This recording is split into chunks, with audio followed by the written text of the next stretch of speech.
The woman he hired to deceive became the one thing money couldn't control. Now his billionaire father wants her erased, because the only thing more dangerous than her past is what she made his son feel. Welcome back, my beautiful family and friends. If you're hooked in and you're ready to enjoy this story, click subscribe and let me know in the comments where you're watching from, because tomorrow I will be giving you another story just as interesting as this one, and you don't want to miss it. Now let us begin. Morning light spilled across the glass walls of a Manhattan penthouse. The city pulsed below, restless, golden, alive. Inside, a young man painted in silence. Each stroke of color carried a piece of him, fragments of emotion that words couldn't hold. Blue, then gray, then a whisper of red over a shadowed face. If anyone looked closely, they'd see traces of grief hiding beneath the layers. He didn't hear his father enter. The sound of leather shoes on marble shattered the quiet. "You still at it?" The voice carried authority wrapped in exhaustion. "Morning, Dad," he said without looking up. "It's noon," came the sharp reply.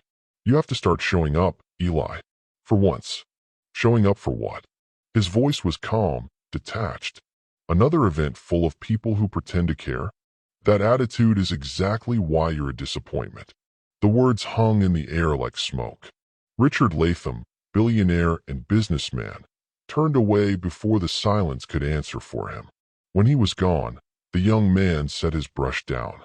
He stared at the painting, a woman's eyes staring back from the canvas, kind but fading. "You'd hate what I've become, Mom," he whispered. "If you've ever felt invisible in your own home, tell me what silence sounds like to you." Across the river, the night belonged to her. Harlem's neon heartbeat pulsed through the floor of the Velvet Cross, her club, her empire. People spoke her name with equal parts fear and awe. Vanessa Cole stood on the balcony above the chaos, black leather jacket hugging her shoulders, curls catching the light. The air smelled of whiskey, perfume, and control. Shipment came short again, her bodyguard said behind her. "Then tell Alvarez he's missing math or a tongue," she replied without turning. His choice. The guard left. She exhaled, poured a drink, and for a moment, just a moment, let the noise fade. From her pocket, she pulled out a worn photograph of a boy no older than 16, smiling like the world hadn't yet broken him. Her brother. Gone too soon. The phone in her hand buzzed. Unknown number. Richard Latham. Private matter. Meet? Vanessa smiled faintly. "The devil wants a meeting." Cute. The next day, high above Central Park, wealth and danger shared a drink. "You came," Richard said as she entered the suite, his tone somewhere between relief and arrogance. "Curiosity's expensive," Vanessa replied. "You've got 5 minutes." He studied her. The power in her calm unsettled him. "My son," he began slowly, "hasn't spoken to anyone in months. Won't leave the penthouse. He's wasting away." She raised an eyebrow. "And you think hiring me will fix that?" "Not fixed," he corrected. "Engage. Pretend to date him. Make him feel something. Anything." She laughed, sharp and incredulous. "You're out of your mind. I'll pay 10 million. The room went still. 10 million to play girlfriend. 3 months. No intimacy required. Just connection." She leaned back, watching him. "What's the catch?" "He can't know." A silence followed, thick enough to touch. She took a sip of whiskey, eyes never leaving his. "So you want me to lie my way into your son's heart?" she said quietly. "If you can find it," he answered. She stood, slipping on her gloves. "You know what's funny, Mr. Latham? I've conned killers and buried men richer than you. But this might be the most dangerous job I've ever taken. Then consider it a challenge." As she left, Richard sat back, face unreadable. Beneath the steel, a flicker of something human. Guilt, maybe. "Save him, Vanessa," he whispered, "before I lose him too." 2 days later, she stood before the penthouse door. Manhattan gleamed behind her like temptation dressed in light. The elevator doors opened, revealing quiet luxury. Art on every wall, but no soul. Then she saw him, tall, quiet, painting by the window. You know, she said, breaking the silence. Most people at least say hi when someone walks in. He turned sharply, startled. Who are you? Your father hired me. For what? Let's call it emotional rehab. He frowned. You don't look like a therapist. Thank God, she said, smirking. She walked around, eyes scanning his work. A woman's face looked back from the canvas, ethereal, sad, beautiful. She's stunning, Vanessa murmured. Yours? She was my mother. Her tone softened. Then she raised a man who feels too much. He met her gaze, surprised by the tenderness in her voice. And you? What do you feel? Depends who's asking. For the first time, he smiled. Not the polite kind, but the real one, hesitant, alive. That night, she stood on his balcony, city lights flickering like quiet secrets. Inside, he cleaned his brushes, unaware that the trajectory of his life had just changed. Vanessa pulled out her phone, typed a message, then deleted it before sending. He's not what I expected. Behind her, his reflection appeared in the glass. Are you staying for dinner? He asked. You cook. I try. She smirked. Guess I'll risk it. He smiled back. For the first time in years, that penthouse felt less like a tomb and more like a home. And beneath the city's hum, something fragile began to breathe between them. Curiosity, warmth, and danger disguised as connection. If you've ever met someone who shattered your expectations, someone who made you see the world differently in a single moment, tell me how it changed you. Rain pressed softly against the penthouse windows the next morning, a delicate rhythm over a skyline still half asleep. He stood before his easel again, lost in color and silence. The faint hum of jazz curled through the air, Chet Baker, low and lonely. Behind him, she leaned on the kitchen counter, watching him. There was something hypnotic about the way he moved, careful, restrained, like someone who had learned to hold his heart too tightly. Are you always this intense before coffee? She asked. He startled, the brush almost slipping from his fingers. Didn't hear you. Yeah, I noticed, she said, stepping closer.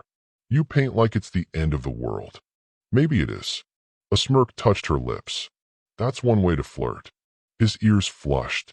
I didn't mean. Relax, she teased. You're safe. He glanced at her, half amused, half lost. You sure? You look like you bite. Only when provoked.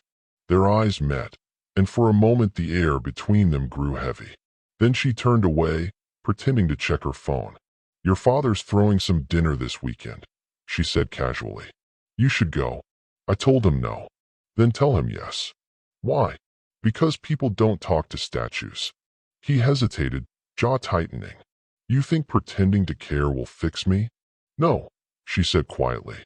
But maybe someone seeing you alive again will fix him. That silenced him. You talk like someone who's been broken before, he said softly. Everyone has, she replied, eyes distant. Some just learn to hide it better. The mansion glittered with money that night. Crystal chandeliers hung like captured stars. Laughter echoed off marble. She arrived late.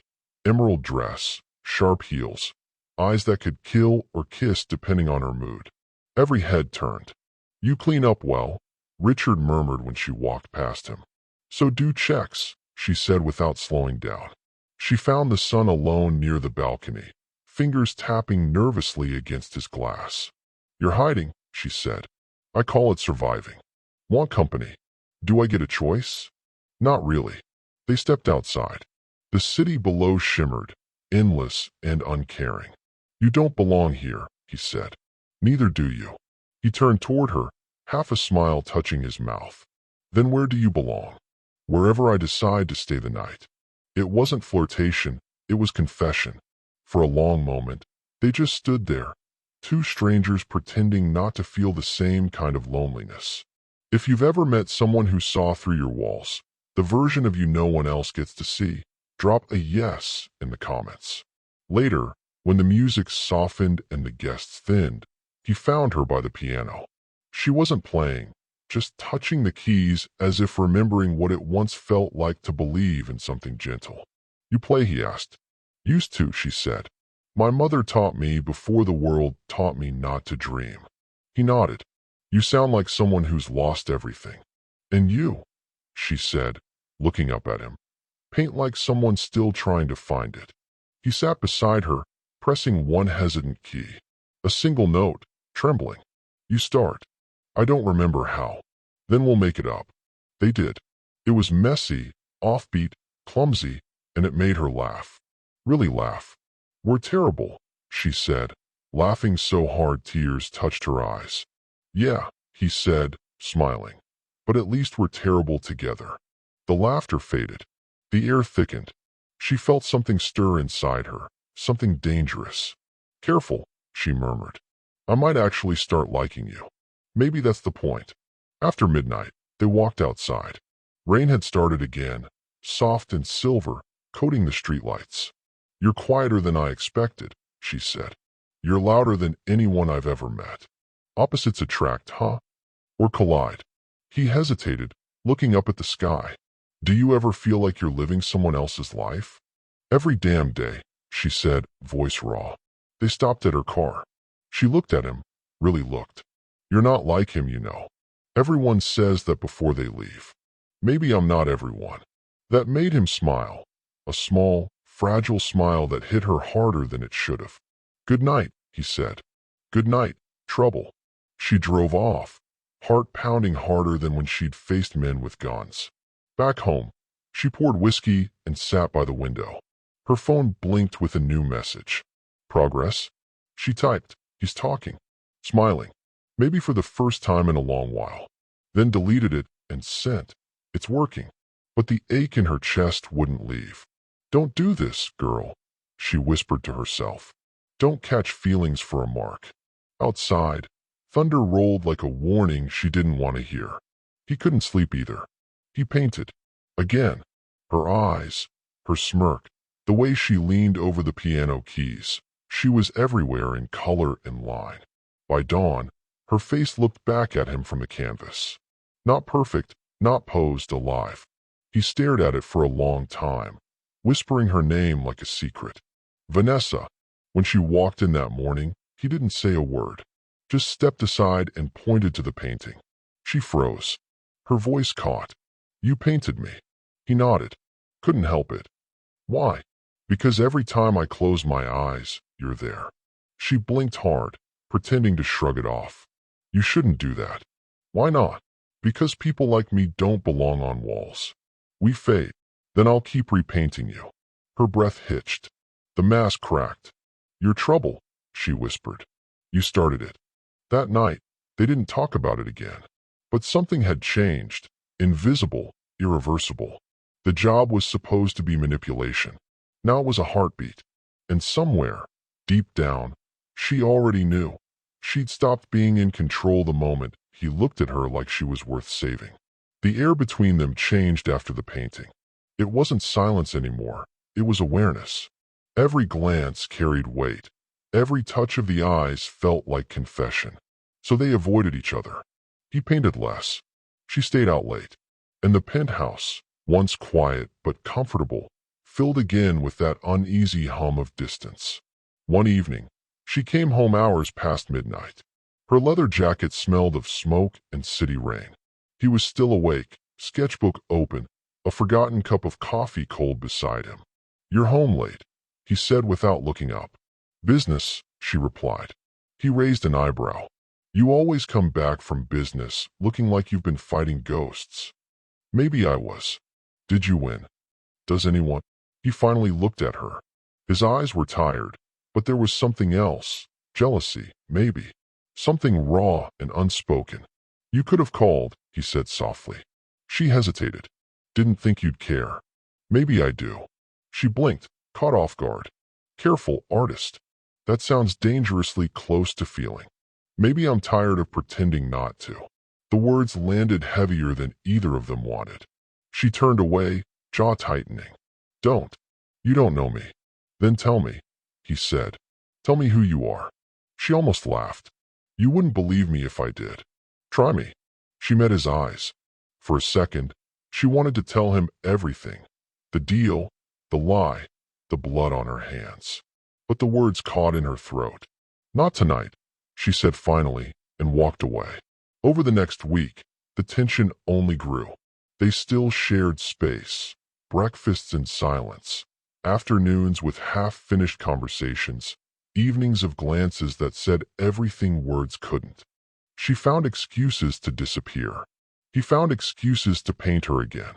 Every portrait looked a little different, sometimes angry, sometimes sad, sometimes tender. One morning, she found one of the paintings half hidden behind another canvas. It wasn't her face this time.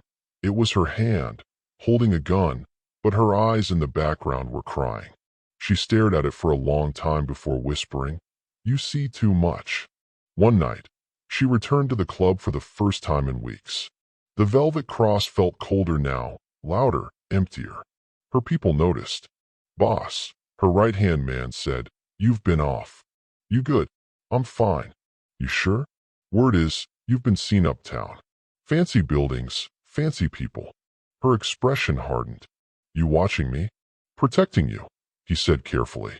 "Just remember who you are. The streets made you. Don't let some rich boy unmake you." She downed her drink. Noted. But the words stung because they were true. Back in the penthouse, he couldn't stop replaying her last words. "You don't know me." He wanted to. He wanted to understand the shadows in her eyes, the sharp edges she used to protect herself. But every time he got close, she retreated like a tide. When she returned that night, the argument found them before either spoke. "Where were you?" "Out." "Doing what?" "Breathing," she snapped. "Something you might want to try." "Stop running," he said. "Every time I get close, you disappear." "Because you're not supposed to get close." "Why not?" She stepped closer, voice shaking. "Because I'm not good for you. Let me decide that." "You don't get to decide when you don't know the truth." "Then tell me the truth." Her eyes flashed with pain, fury, fear, everything at once. "You wouldn't survive it." "Then stop protecting me," he said quietly. "I don't need saving." She stared at him, breathing hard, the distance between them heavy with words they couldn't take back. Finally, she whispered, "You have no idea what I've done." He took a step forward, eyes never leaving hers. "Then show me." That broke her. She turned, fists clenched, and walked straight to the balcony. The city below shimmered, cold and infinite. She leaned against the glass, swallowing everything she couldn't say. He followed, stopping a few feet away. "You think I'm afraid of whatever you're hiding? You should be." "I'm not." "Then you're a fool." "Maybe," he said softly, "but at least I'm an honest one." She looked at him then, really looked, and saw the sincerity in his face, the quiet defiance in his voice. Something inside her cracked. "You make it really hard to hate you," she whispered. "Then stop trying." The air between them pulsed. She wanted to kiss him. God, she wanted to. But instead, she turned away. "Go to bed," she said. He didn't move. "You're running again. Better than falling." She spent that night pacing her room, torn between the world she came from and the one she was pretending to belong to. In her head, she could still hear Richard's voice. He can't know. But her heart whispered something else entirely. He already does. Days passed. Their conversations turned sharper, their laughter rarer.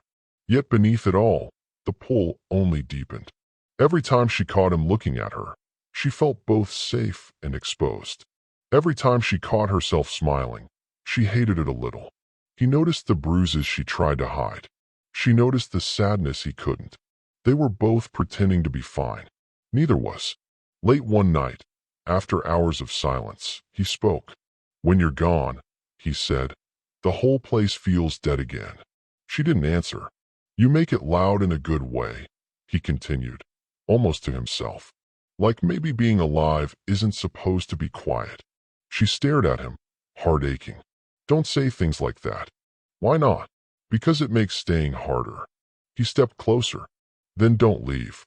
Her lips parted, words tangled behind fear. She could feel the truth pressing at her chest, begging to be set free. But before she could speak, her phone buzzed, Richard's name lighting the screen. She turned it face down. "Go to sleep," she said quietly, retreating toward her room. He watched her go, the hollow sound of her heels echoing through the empty hall. That night, they both dreamed of the same thing, a moment that hadn't happened yet. A touch, a kiss, and the inevitable break that would follow. The storm came without warning. Thunder rolled through the city, splitting the sky open like a wound. The rain poured so hard that even the glass walls of the penthouse seemed to tremble under its weight. She'd been on her way out, coat in hand, phone pressed to her ear, another meeting she didn't want to have, when the power cut. Everything went dark. Seriously, she muttered. He appeared from the hallway, a candle flickering in his hand. Generators down. Probably the whole block. Perfect, she said dryly. Guess the universe really wants me to stay. Maybe it's trying to tell you something. Yeah, that I should have left an hour ago. He smirked. You could always blame me. She met his gaze, candlelight catching the edges of his face, sharp jawline, soft eyes, that frustrating calm he carried like armor. Don't tempt me, artist. He shrugged, then nodded toward the kitchen. Come on. I'll make dinner before you start threatening me. In the dark, I like a challenge. They cooked by candlelight, clumsy and half laughing. She tried to cut vegetables. He tried to help. Both nearly set the stove on fire. Remind me, she said, shaking her head as he scrambled to put out a small flame. How you've survived on your own? I eat out a lot. Clearly. He grinned. Don't act like you're any better. She arched a brow. Please. I've survived worse kitchens than this. Like where? She hesitated. Places where the lights don't go out. They just don't exist. Something in her voice made him pause. You grew up rough, didn't you? Let's just say I didn't have a penthouse view. He handed her a dish towel, their fingers brushing. You don't have to pretend here. Pretend what? That you're not tired of being tough. The silence that followed wasn't awkward. It was heavy, real, alive. She looked at him, and for a second, the wall she'd built began to crack.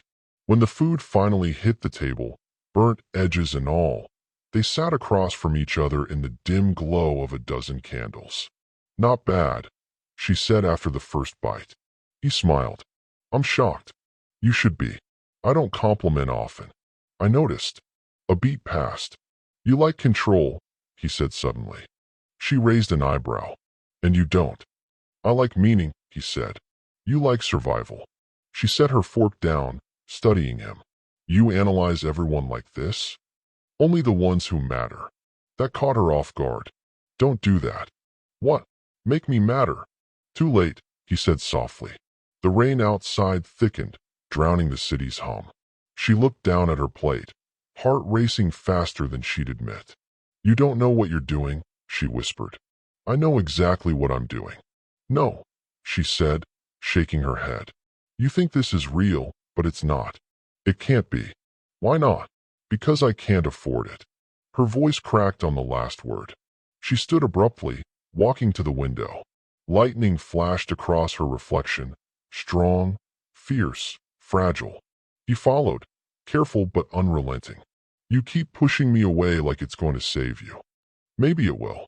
Or maybe it'll just make you lonelier. Her throat tightened. You don't understand what loneliness really costs. Then teach me, he said, voice low, close. She turned. Too close, too fast, and suddenly he was inches from her. The world outside disappeared. All that existed was the space between their breaths. You should walk away, she whispered. Say the word, he replied, and I will. She didn't. The thunder roared again, and before either could think, her lips met his. It wasn't gentle. It was desperate, a collision of fear and need. When they broke apart, she stepped back, breath trembling. That didn't happen. Sure felt like it did. Don't, she said, voice cracking. Don't make it mean something. It already does. She wanted to run. She didn't. Instead, she whispered, you have no idea what I am. He looked at her with the kind of calm that burned. Then show me. The storm outside refused to end, so she stayed. They sat by the window with whiskey and stories that neither had planned to share. He told her about his mother, how she used to hum while painting, How cancer took her before he learned to say goodbye. She was the only one who saw me, he said. After she died, it felt like the world went blind. She stared at her glass. I lost my brother the same way. Not cancer, bullets. Wrong place, wrong time. He glanced at her, eyes softening. I'm sorry. Don't be. I made sure the ones who did it paid. He hesitated. You mean? Yeah, she said flatly. I'm not the type you bring home to daddy. He was quiet for a long moment. Then, simply, maybe you're exactly the type I need. Her throat tightened again. You're crazy. Probably, he said. But I'm finally awake. She smiled through the ache in her chest. You're going to regret this, you know. Not yet. Hours passed. The rain eased. The candles burned low. She drifted off on the couch beside him, her head resting lightly on his shoulder. For the first time in years, he didn't dream of loss. He just sat there, watching her breathe, memorizing the quiet peace she didn't even know she carried. When the lights flickered back on, morning had come. She stirred, blinked, then realized where she was. Morning, he said softly. She sat up quickly, mask snapping back in place. We shouldn't have. I know, he said. But we did. She stood, pacing. You don't get it. I don't do this. Do what? Let people in. He rose too, voice gentle but firm. Then let me be the first. Her heart screamed yes. Her mind screamed no. So she walked away again. But this time, when she looked back at him before leaving, the conflict in her eyes said everything. She was already his, even if she didn't want to be. If you've ever tried to push love away because you were terrified it might actually save you, tell me in the comments, did it work? The week after the storm felt different. Everything looked the same. The penthouse, the skyline, the quiet. But something between them had changed. It wasn't spoken. It didn't have to be. She moved through his space like someone trying not to leave fingerprints. He watched her like a man who had finally found something worth losing. Every look was loaded. Every silence was full. And beneath it all, the truth pulsed, waiting. One morning, he found her on the balcony, phone in hand, whispering into it. Her tone was low, sharp, and careful. No, not yet, she said. He's opening up. But if you rush this, it'll fall apart. I said I've got it under control.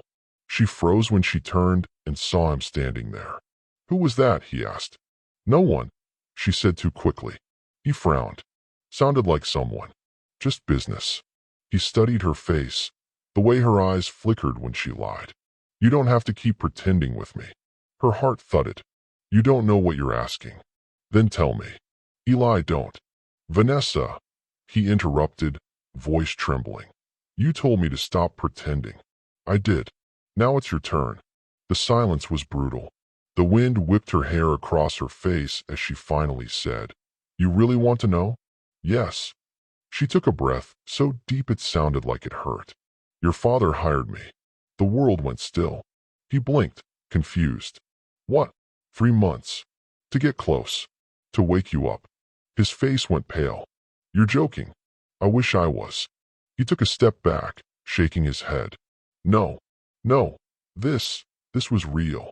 It was supposed to be a job, she whispered, voice cracking. But somewhere in the middle, it stopped being one. Stop. His voice broke. You don't get to say that now. Eli, you lied to me. Yes. And I hate myself for it. You used me. I didn't mean to. He laughed bitterly, tears threatening. You think that makes it better? No, she said softly. It makes it worse. He turned away, pacing like the room itself was closing in. My father. Of course. He never trusted me to live my own life. He had to buy it for me. She stepped closer, desperate. It started with him, but it's not about him anymore. Then what is it about? You, she whispered. It's always been you. Don't, he said sharply. Don't say that like it fixes anything. Her voice broke. You think I wanted this? I've done things, Eli. Bad things. But I've never hated myself more than I do right now, standing here watching you look at me like I'm one of them. One of who? The people who break things that don't deserve to be broken. He didn't answer. The silence between them was deafening. Finally, he walked past her toward his studio, but she followed. "Don't walk away from me." "I already did," he said without turning. "Then hate me," she snapped, tears burning. "If that's what it takes, hate me.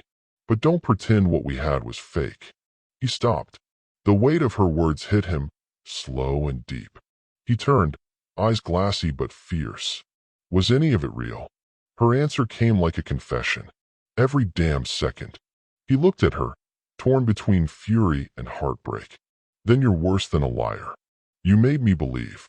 She stepped closer, trembling. "Because I did too." He turned away again, hands in his hair, breathing hard. "You don't get it. You were the first person who made me feel seen, alive. And all this time, you were paid to do it." "I wasn't paid to fall for you," she whispered. The sentence lingered, trembling between them like a fragile bridge neither dared to cross. That night, she left. No goodbye, no explanation, just a note on the counter. "I'm sorry." When he woke up, the penthouse felt emptier than it ever had before. Her perfume still lingered in the air, taunting him. Her glass sat half full on the table. He stared at it for a long time, then smashed it against the floor. Across the city, she sat in her club, staring into a glass of whiskey. Her reflection in the mirror behind the bar looked older, harder. Her phone rang again.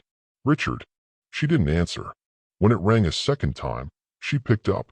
"You told him," Richard said, voice low. "He deserved to know. You just undid everything." "I'm not your weapon, Richard. You were supposed to save him." "I did. You just didn't like the way it happened." He was silent for a long time before saying, "You're done. Whatever you thought this was, it ends now." "I figured," she said. Then she hung up. She drove that night, nowhere in particular. Past Harlem, past downtown, past everything that reminded her of him. But every song on the radio, every passing streetlight, every flash of paint on a billboard felt like him. She whispered to the empty car, "You were never supposed to matter." But the tears that followed said otherwise. Meanwhile, he found the sketch she'd left behind. It was of him, not perfect, not polished, just real. Underneath it, one line in her handwriting.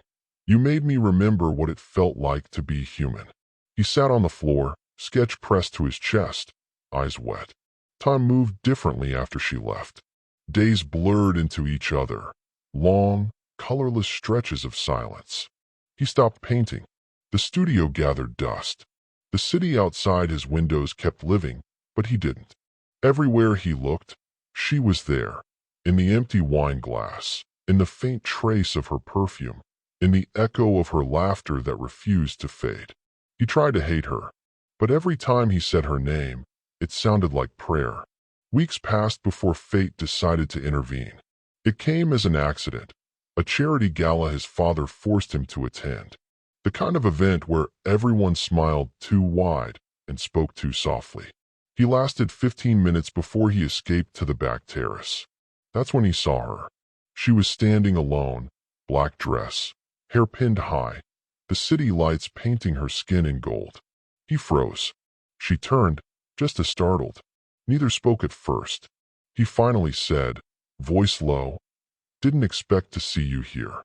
"Neither did I," she said softly. "Your father invited me." He laughed bitterly. "Of course he did. I didn't know you'd come. Would it have mattered?" She met his eyes. Yes. They stood there, silent, stretching. The tension between them wasn't anger anymore. It was ache. He finally said, "You look different. Older. Free." She smiled faintly. "Freedom's just guilt with better lighting." He studied her, the sharp lines of strength around her eyes, the sadness she tried to hide behind calm. "I missed you," he said simply. She blinked. "Don't. Too late. Eli, I know what you did. I know why you did it.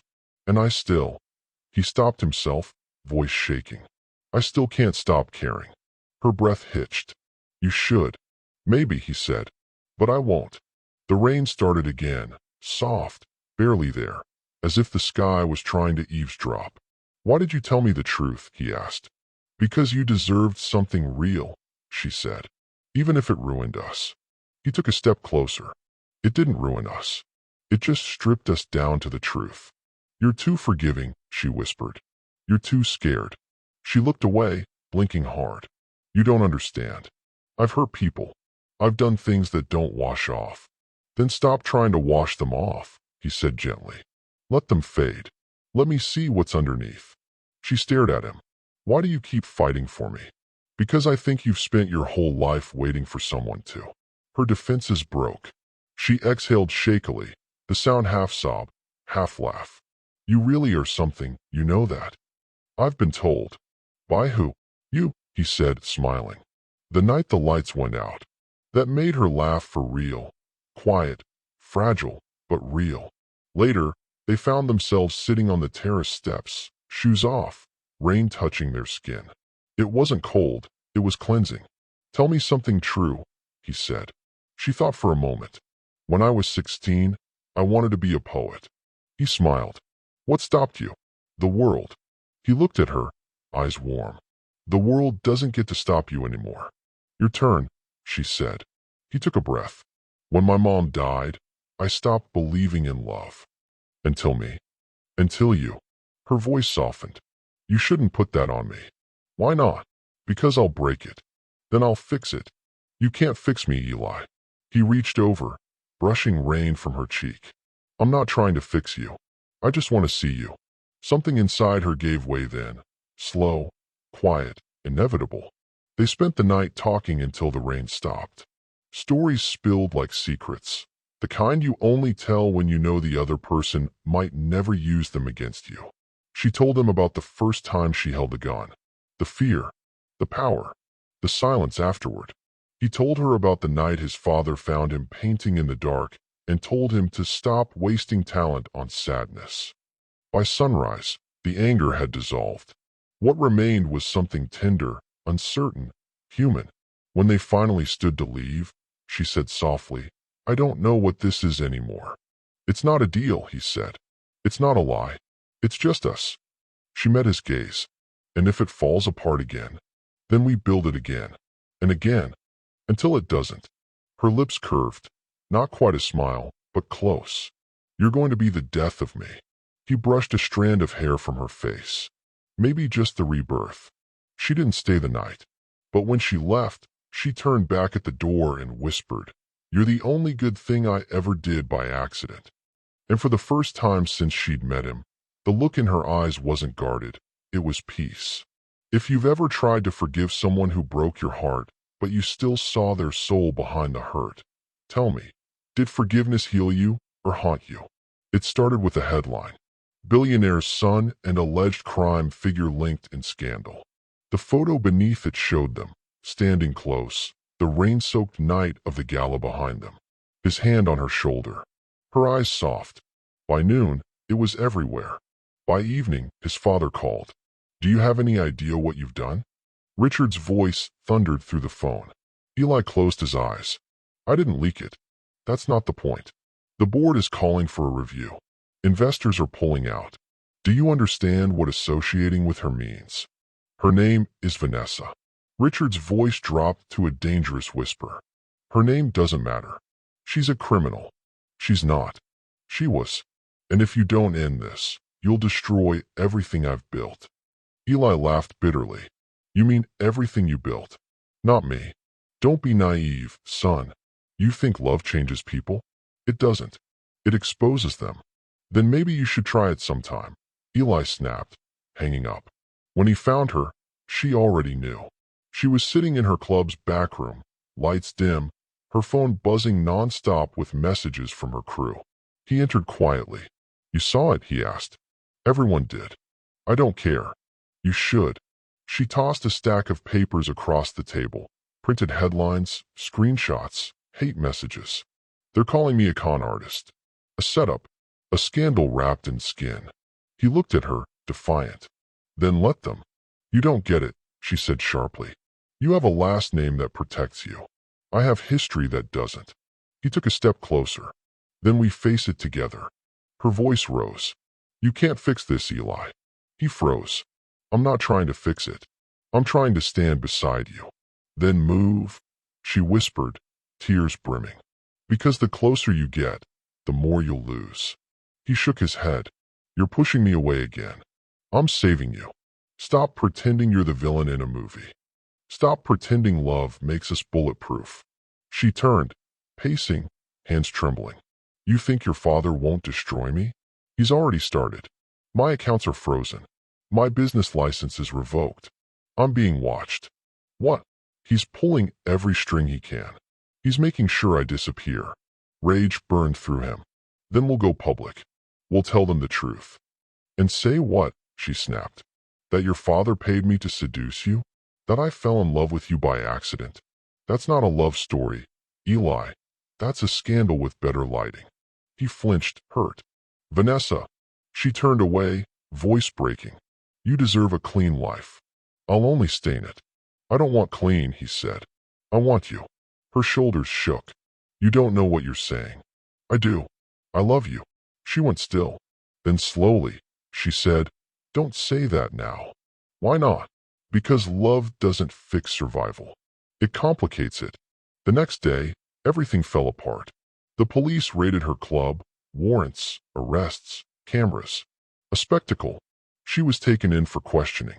Eli watched it unfold on TV, flashing lights, headlines screaming her name.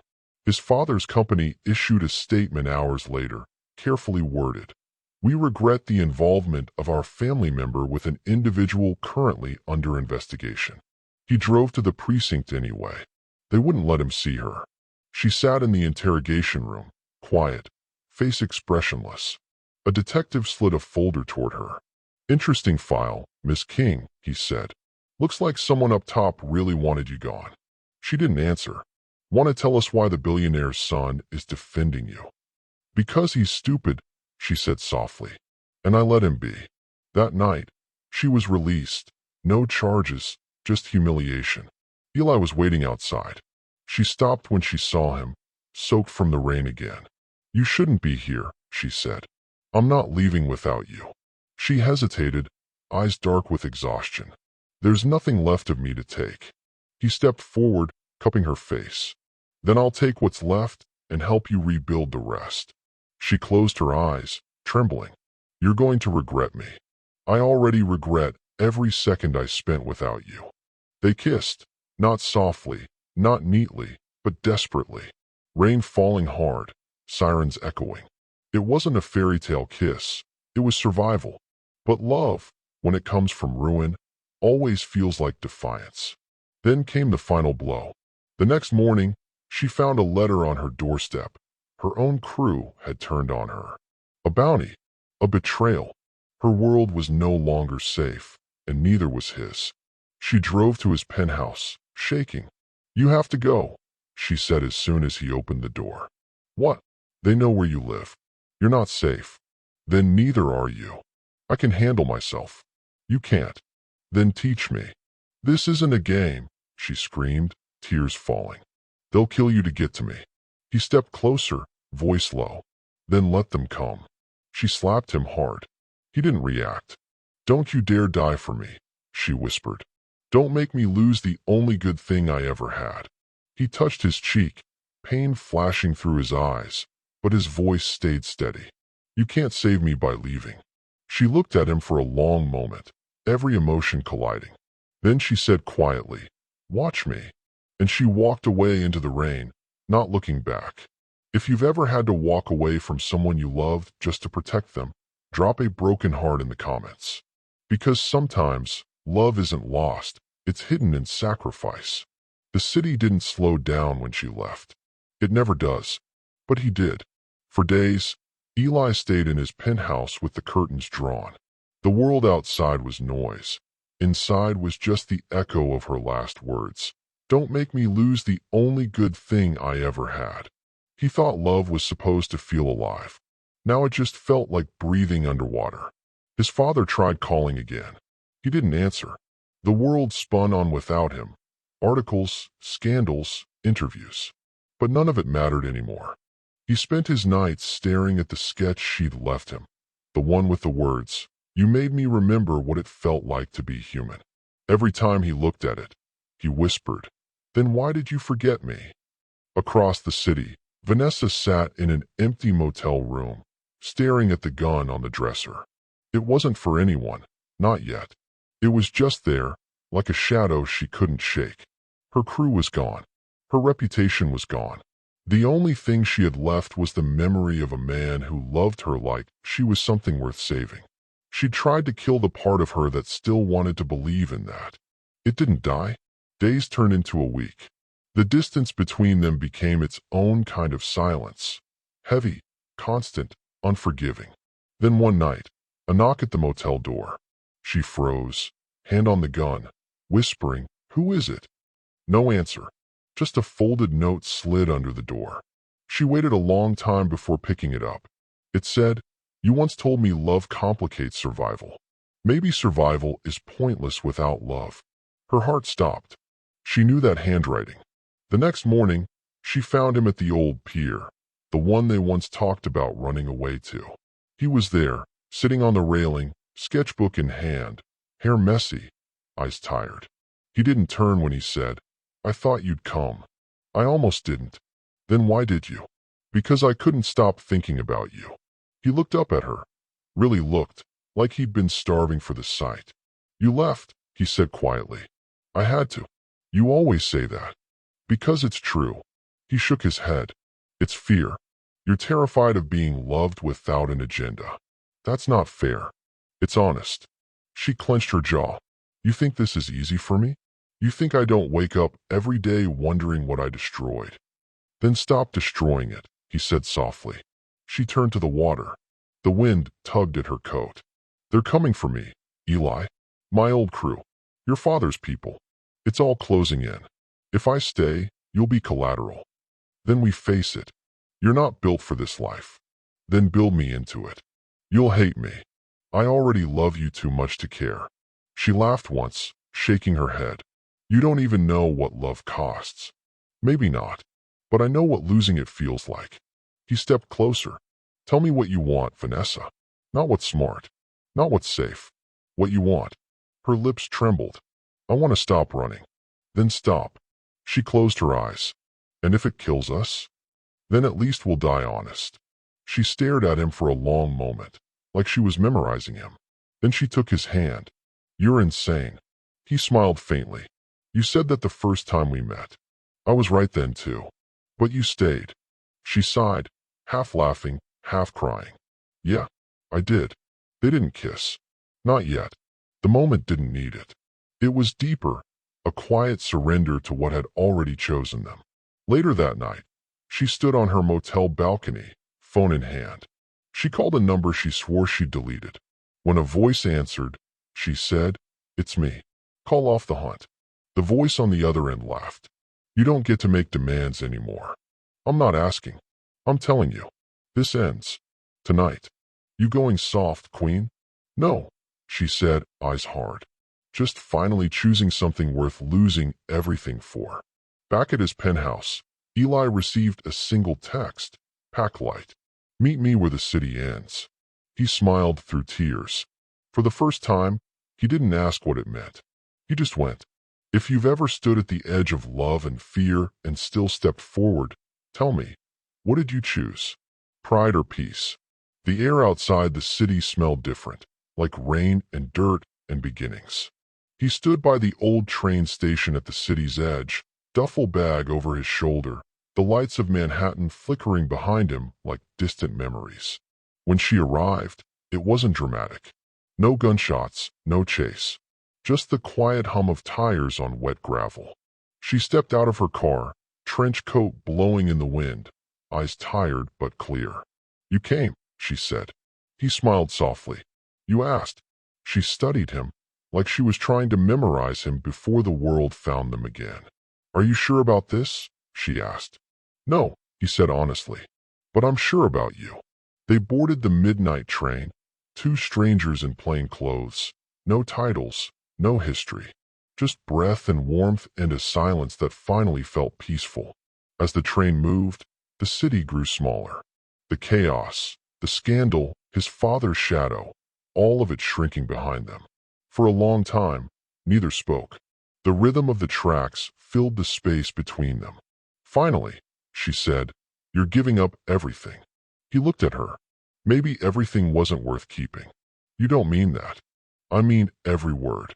She leaned her head back, eyes closing. You're either the bravest person I've ever met, or the dumbest. He smiled faintly. Probably both. Hours passed. The train hummed through darkness. At one point, she fell asleep against his shoulder. He didn't move. He just watched her, the woman who had been a mission, a mistake, a miracle. When she stirred, he whispered, "You still dream?" "Sometimes," she murmured. "About what?" "Peace. Does it ever come true?" She opened her eyes. Right now it might be. By dawn, they reached a quiet coastal town, nothing like the city they left. Small, sun-washed, half-forgotten. They rented a small house by the sea, one with chipped paint, broken steps, and a view that made it all irrelevant. The first morning, she made coffee while he unpacked his sketchbooks. The silence between them wasn't distance anymore. It was comfort. She stood at the window, staring at the horizon. "It feels strange," she said, "waking up without enemies." He smiled. "You sure?" She chuckled softly. "Except you, maybe." "Good. Keeps things interesting." Later, she found one of his sketches of her. Not glamorous, not perfect, just real. In the corner, he'd written, "For the woman who taught me how to survive love." Her throat tightened. "You never stop drawing, do you?" "It's the only way I know how to say what I feel." "So what does this one say?" He stepped closer, kissed her temple. "It says I finally found home." For months, they stayed hidden, not running, just living. She helped the locals repair boats. He painted for the first time without sadness. Every now and then, they'd hear news from the city. His father's company had taken hits. Investigations followed. Then, surprisingly, silence. One day a letter arrived. No return address. Just 2 words. "I'm sorry." Richard's handwriting. He stared at it for a long time before placing it on the mantel, beside a photo of them on the beach. Vanessa asked softly, "You gonna call him?" "Not yet," Eli said. "Maybe one day." She nodded. "He'll come around." "Maybe. Or maybe he'll finally let me live." That night, they sat by the fire, waves crashing in the distance. "Do you ever miss it?" he asked. "What?" "The danger." She smiled faintly. "Sometimes. It made me feel alive. Until you made me feel safe." "And you prefer safe?" She looked at him. "I prefer real." He leaned in, voice low. "Then let's be real forever." She kissed him, slow, sure, certain. Months later, a local reporter stumbled upon them. "Eli Mercer?" he asked, surprised. "People thought you vanished." Eli just smiled. "Maybe I finally appeared." The reporter hesitated. "And her?" Vanessa looked at him, eyes calm. "Just a woman who stopped running." When the article came out, it wasn't a scandal this time. It was a story titled, "The Billionaire's Son Who Chose Love Over Legacy." And under it, he didn't disappear. He started over. The world read. Some mocked. Some admired it. But for them, it didn't matter. Because in that little house by the sea, the world finally stopped demanding explanations. One evening, she found him on the porch, painting the sunset. He looked up and said, "Do you think we deserve this ending?" She smiled, sitting beside him. "No one deserves love. You earn it. Every day." He nodded, brushing color onto the canvas. "Then let's keep earning it." As the sun sank, she whispered, "Funny thing is, your father paid me to love you." "I know. You still forgive that." He turned to her, smiling softly. "He paid you to start something. You're the one who made it real." They sat in silence as the waves rolled in, each one softer than the last. In the distance, a gull cried. In the house behind them, a kettle whistled. The world, somehow, was quiet again. If you believe that love, no matter how broken, how unexpected, how impossible, can still find its way home, tell me in the comments. Would you have stayed or walked away? Red Heart. I really appreciate you for watching this story to the end. If you enjoyed this story, you will surely love the next one. It's more intriguing than you can ever imagine. So, do check it out. Click on the image showing on your screen right now to watch the next one.